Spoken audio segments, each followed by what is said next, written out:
You ever come home from a 12-hour shift, ready to admire your brand new driveway, only to find it in pieces?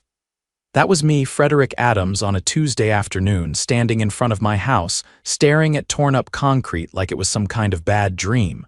Only it wasn't a dream. It was the HOA. More specifically, it was Tamara Alcott, the HOA president and full-time pain in everyone's backside. She stood there in her sun hat and oversized sunglasses like she was surveying the ruins of a battlefield she was proud of. And in a way, she was. "Oh, Frederick," she said with that high-pitched, nasal tone she always used when she was about to do something awful. "You knew better than to pave your driveway without submitting the proper forms. We had no choice." "No choice," I said, blinking at the mess. "I submitted that form 6 weeks ago. You even signed off on it in the meeting. I've got the minutes." Tamara clucked her tongue and waved a clipboard like it was a magic wand. "That wasn't final. The committee hadn't reached consensus." "There is no committee," I snapped. "It's just you and your little band of minions who pretend to be busy so you can swing your weight around." She gave a fake laugh and turned to the two guys in neon vests standing by the busted-up driveway. "Boys, make sure the debris is hauled out before 5. We don't want to violate our own landscaping guidelines." I felt my blood pressure rising. This wasn't just some HOA overreach. This was personal. Ever since I outvoted her proposal to ban street parking last spring, she'd had it out for me.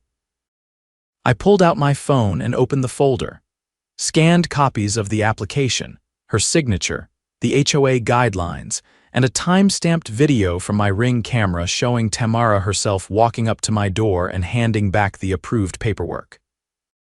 "You tore up my driveway over a lie, Tamara," she blinked but didn't flinch.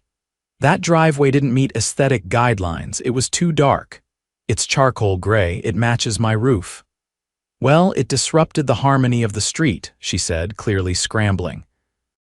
That's when my neighbor Marcus walked over.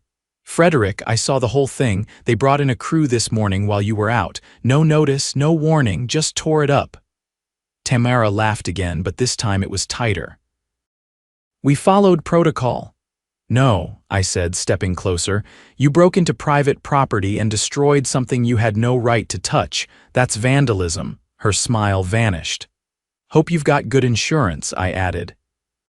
She turned on her heel and stormed off down the sidewalk, muttering something about legal gray areas. But I wasn't done, not even close. By the time the sun dipped behind the oak trees lining our street, I'd already filed a police report, contacted a construction attorney, and emailed the city's code enforcement division. Tamara might have thought she could bulldoze her way over me, but I wasn't about to let her walk off after authorizing what amounted to destruction of private property. I had hard proof, timestamps, and a neighbor ready to speak on record. I was sitting on my porch with a cold compress against my temple stress headache creeping in when Officer Delaney pulled up. She was tall, with a clipboard tucked under one arm and a no-nonsense demeanor that suggested she'd handled more than her share of neighborhood power trippers. "You Frederick Adams?" "Yeah," I said, standing. "That's me." She glanced at the driveway, then down at the report in her hand. "Your contractor confirms the job was finished 2 days ago. You've got video, HOA documentation, and eyewitness support." "Not a bad start." "Didn't feel like a start when I got home to this mess."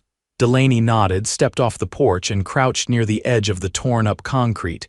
"They used a jackhammer, no protective barriers. No permits pulled through the city." I followed her gaze to where the ground had been left uneven, cracked, and littered with stray bits of rebar. "They didn't even notify 811, I said. "They could have hit a gas line." Her jaw tightened.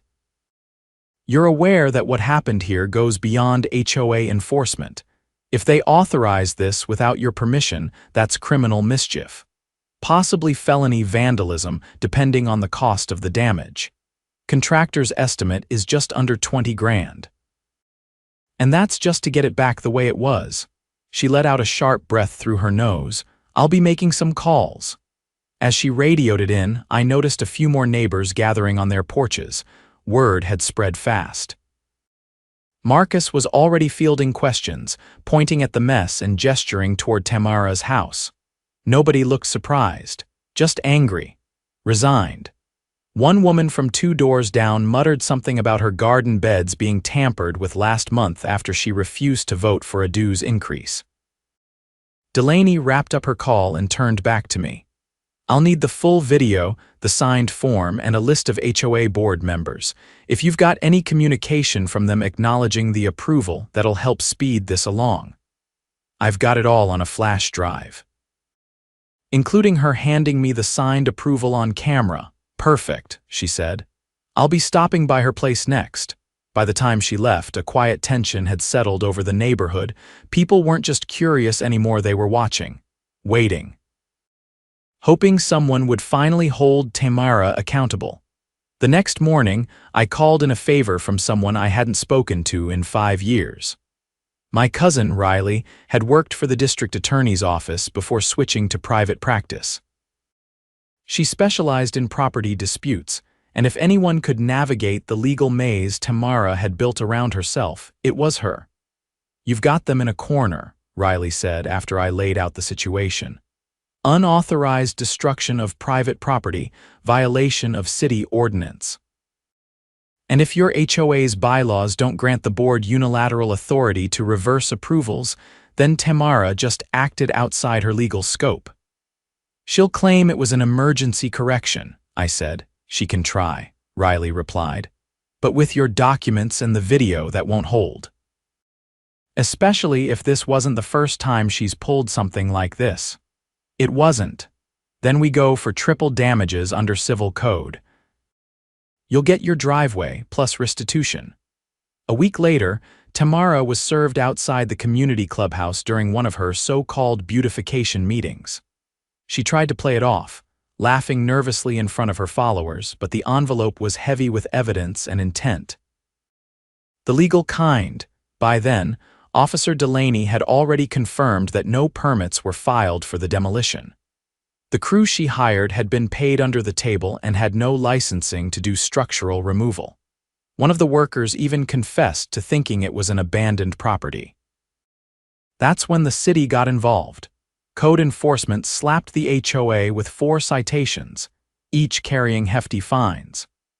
The city attorney opened a formal investigation into the HOA's finances, especially after it came to light that Tamara had dipped into the reserve fund to pay the demolition crew. Without a vote, without documentation, without even informing the treasurer, the HOA board scrambled. 2 members resigned.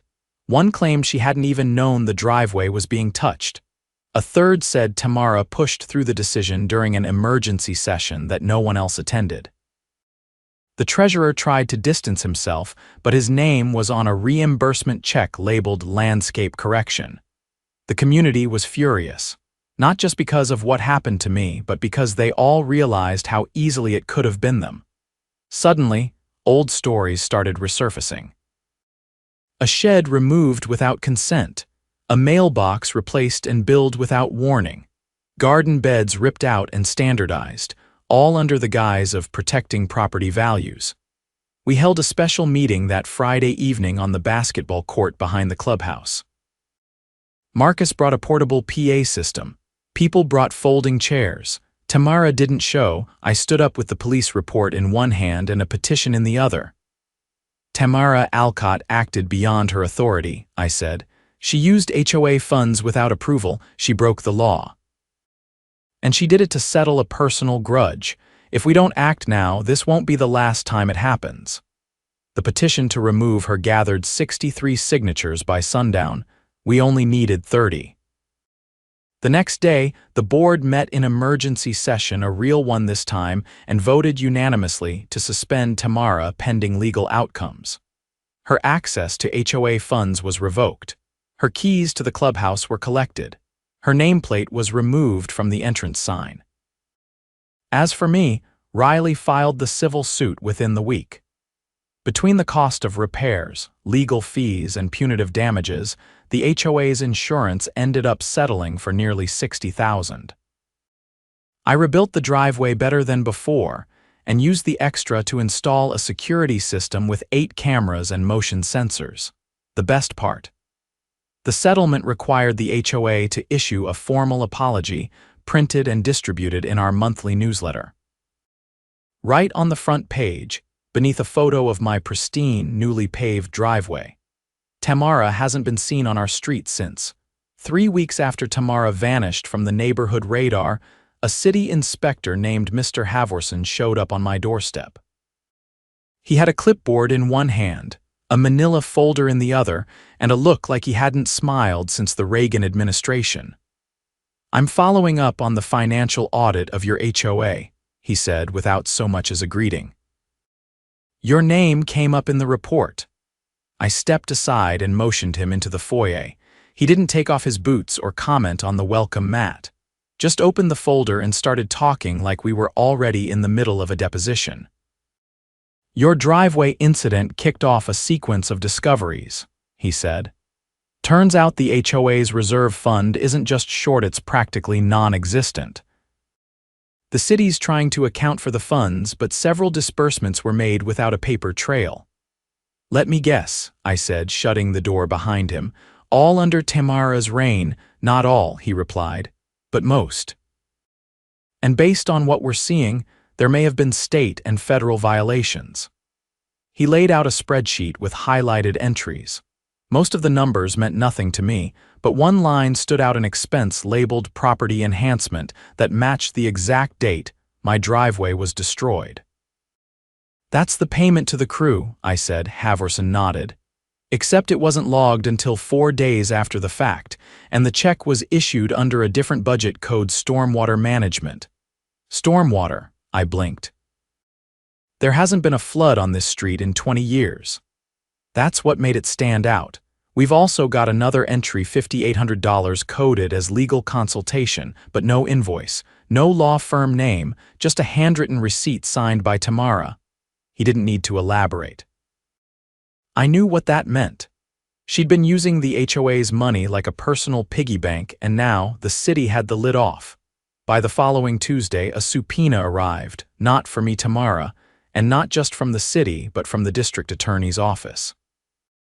They were investigating her for misappropriation of funds, falsification of records, and unlawful demolition of private property. The last one tied directly to my case, but the rest had roots stretching back almost 6 years. I didn't realize how deep it all went until I got a call from a resident named Mrs. Garvey. She lived 3 blocks over and hadn't spoken at any of the meetings. Her voice trembled when she introduced herself. "I never thought anyone would stand up to her," she said. 3 years ago, she had my husband's shed condemned while he was in the hospital. Said it was a safety risk. We didn't have the strength to fight her. I invited her over. She brought a folder of photographs, letters, and receipts, everything meticulously kept. Her husband had been a Korean War vet who built the shed himself back in the 70s. Tamara had it removed while he was recovering from surgery, citing a lack of structural integrity. No inspection had ever occurred. No vote had been held. She threatened to fine us $200 a day if we replaced it, Mrs. Garvey whispered. "I still have the notice." I took the documents and added them to the growing pile. Marcus had already started compiling stories like hers into a running log, each one a different version of the same abuse.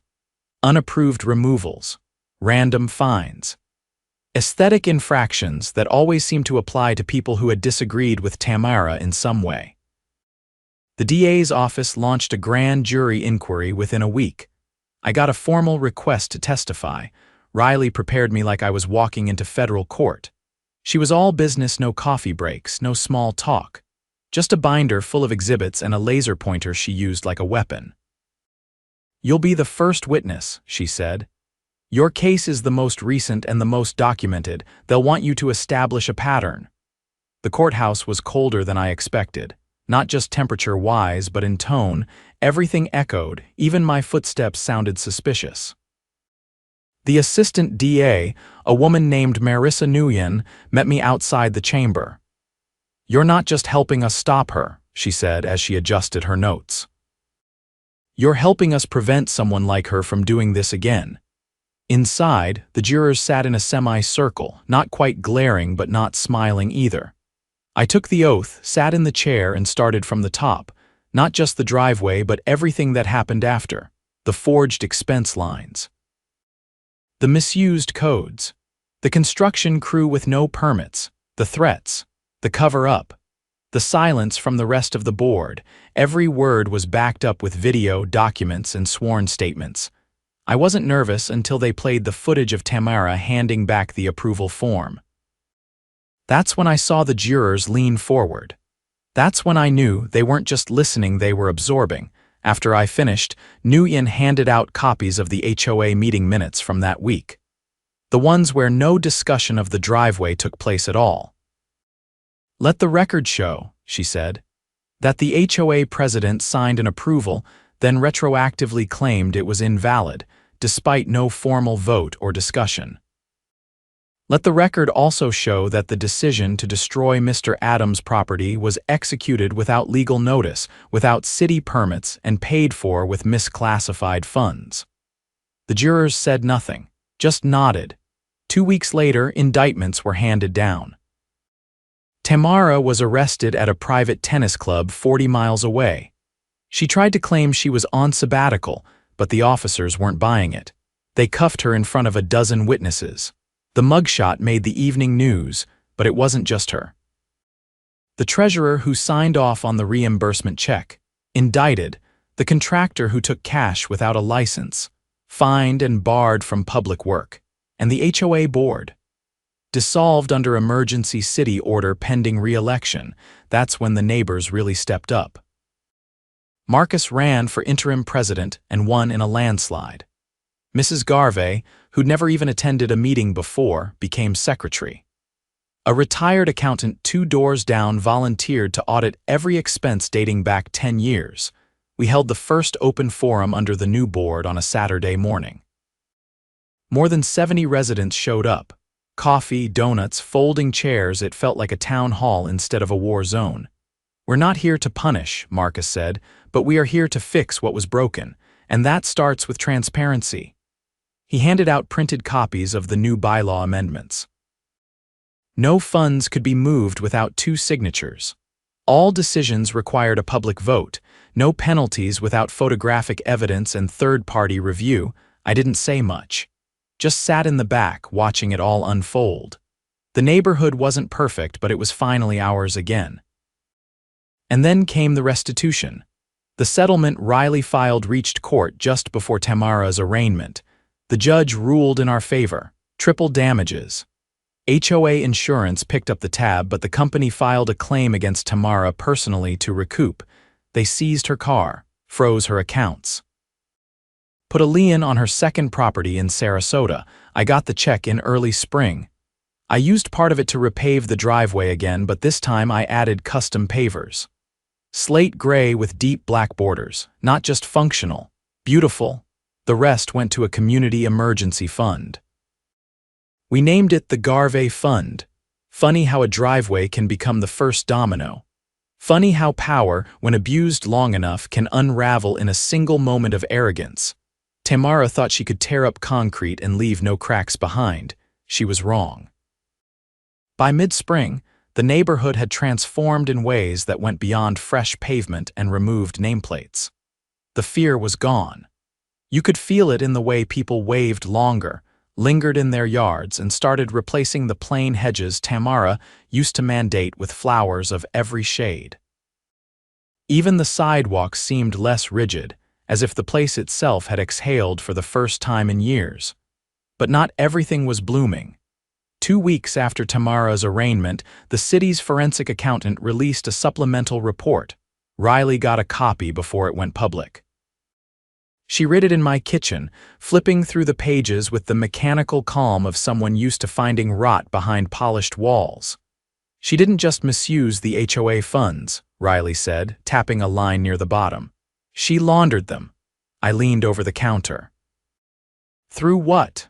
A shell landscaping business. Registered in the name of her cousin in Arizona. She'd submit inflated invoices for non-existent projects retaining walls, erosion control, things nobody would ever verify, and cut herself checks through the HOA. How long was that going on? Looks like about 5 years. The total's just under $200,000. I sat back. That's not just mismanagement, that's fraud at scale. Which is why the state's stepping in now. She closed the folder and exhaled through her nose. The DA's adding wire fraud and racketeering to the charges. There's talk of involving the FBI since some of the funds crossed state lines. The next day, a pair of unmarked SUVs parked outside what used to be Tamara's house. The blinds were drawn, the mailbox stuffed. Agents in plain clothes entered with a warrant and came out with 2 desktop towers, a stack of external drives, and a locked cash box. The whole street watched from behind cracked windows and porch swings. No one cheered. No one gloated. They just absorbed it quietly, like the final act of a play they never auditioned for but had lived in, line by line. Later that week, Marcus called an emergency meeting not out of panic but transparency. He stood in front of a folding table with a stack of printed ledgers and a projector aimed at the side of the clubhouse. "We've uncovered evidence that Tamara created a separate set of books," he said. "One that listed fake vendors and inflated contracts. The board never saw these." The treasurer says he was given summaries, not originals. A man from the second cul-de-sac, Jorge, I think, raised his hand. "Are we liable for any of this?" "No," Marcus said. "The city confirmed we're considered victims." They're treating the HOA as an entity that was defrauded, not complicit. Another hand went up. "What about the dues increase last winter? The one she said was for emergency reserve recovery." "That's under review," Marcus replied. "If the funds were misdirected, we'll get restitution." The city's coordinating with an independent auditor now. I didn't speak during that meeting. I just watched the room. People who'd once whispered their grievances were now asking precise questions. No more side glances, no more nodding and staying quiet. The silence had been broken, and no one wanted it back. 3 days later, a federal indictment was filed. The HOA embezzlement crossed enough jurisdictions to trigger interstate wire fraud charges. The landscaping company was a front. Her cousin, already cooperating in exchange for immunity. He'd never seen a dime. Just let her use his name and address to register the LLC. Tamara was denied bail. That week, a local news van rolled through the neighborhood. The anchor, a polished brunette with perfect posture, knocked on my door asking for a statement. I declined. Not because I didn't have anything to say, but because I'd already said it when I'd testified, when I'd stood in front of the grand jury, when I handed over the flash drive that started it all. The story was out there now. It didn't need another quote. Instead, I put my time into something else. The community voted to use a portion of the settlement funds to create a formal oversight committee, 5 residents, rotated annually, with direct access to all financial records. No more closed-door meetings. No more unilateral decisions. Every expense over $500 required a published notice and a majority vote. I was asked to chair it. At first, I hesitated. I'd never wanted to be involved in politics, even the neighborhood kind. But then I thought of Mrs. Garvey's photographs. Of Marcus pacing outside his garage the day Tamara had his permit denied for architectural disharmony. Of the way people looked at their own homes like they were renting them from a tyrant with a clipboard. I accepted. Our first act was to commission a full forensic rebuild of the HOA's finances, with quarterly reports posted publicly. The second was to revise the bylaws so no president could override a vote without written consent from 2/3 of the board. The third. We installed a permanent community bulletin board outside the clubhouse with a simple brass plaque at the top, governed by the people who live here. That fall, I found myself invited to give a short talk at a regional HOA reform summit. Apparently, word had spread about the case, and other communities were looking for guidance. I stood behind a podium in a modest conference hall, talking to retirees, veterans, young couples, and single parents, all of them tired of the same story playing out in different zip codes. This started with a driveway, I said, but it ended with accountability. Not because of one person, but because a community decided it was done being quiet. They asked questions. They took notes. Some of them looked at me like I'd cracked some code, but I reminded them it wasn't magic. It was documentation, persistence, and refusing to let intimidation win. By the time winter crept in, the final sentencing came down. Tamara was sentenced to 12 years in federal prison, with no parole for at least 8. She was ordered to repay the full amount embezzled, though we all knew only a fraction would ever be recovered. Still, the message was clear: abuse power here and you'll lose it publicly, legally, permanently. The HOA, once a symbol of control, became a model of reform. Other neighborhoods reached out, asking to copy our new bylaws. Some even asked Marcus to speak at their meetings. He always said no, said he preferred this neighborhood just the way it was. One evening, I pulled into the driveway just as the sun dipped low, casting gold across those slate and black pavers.